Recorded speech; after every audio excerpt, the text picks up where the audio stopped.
জামালপুর সদরে বিয়ের প্রলোভনে ধর্ষণের অভিযোগ। ধর্ষণকারী কারাগারে। জামালপুর সদর উপজেলার ১২ নম্বর তিতোপল্লা ইউনিয়নে বিয়ের প্রলোভন দেখিয়ে এক নারীকে একাধিকবার ধর্ষণের অভিযোগ উঠেছে এক ব্যক্তির বিরুদ্ধে।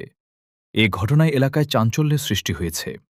অভিযোগ সূত্রে জানা যায়, তিতোপল্লা ইউনিয়ন ৩ নম্বর ওয়ার্ডের মোজাম্মেল হকের মেয়ে মুসা শিল্পী ২৪ সঙ্গে ৭ নম্বর ওয়ার্ডের বাসিন্দা আব্দুস সামাদের ছেলে শফিকুল ইসলাম ৩৫ দীর্ঘ প্রায় ৬ বছরের প্রেমে সম্পর্ক ছিল।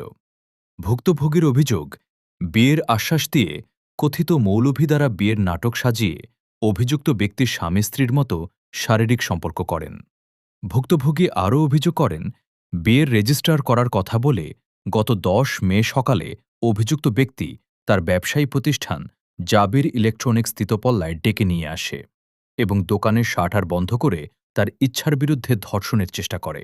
রেজিস্ট্রি করার কথা বলতে অভিযুক্ত ব্যক্তি তাকে তার সিসি ক্যামেরায় ধারণকৃত গোপন সময়ের ভিডিও প্রকাশ করার হুমকি দেয়। এই নিয়ে তাদের মধ্যে তর্কবিতর্ক হলে আশেপাশের স্থানীয় লোকজন জড়ো হলে অভিযুক্ত পালিয়ে যাওয়ার চেষ্টা করেন বলে অভিযোগ ওঠে। স্থানীয় সূত্রে আরও জানা যায়, অভিযুক্ত ব্যক্তি বিবাহিত এবং তার সন্তান রয়েছে। বিষয়টি নিয়ে এলাকার গণ্যমান্য ব্যক্তিরা সালিশের উদ্যোগ নিলেও সমাধান না হওয়ায় পরে তাকে আইনের আওতায় দেওয়া হয়।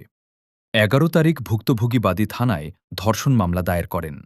বর্তমানে অভিযুক্ত জামালপুর জেলা কারাগারে রয়েছেন বলে জানা গেছে। তবে এ বিষয়ে অভিযুক্ত ব্যক্তি বা তার পরিবারের বক্তব্য পাওয়া যায়নি।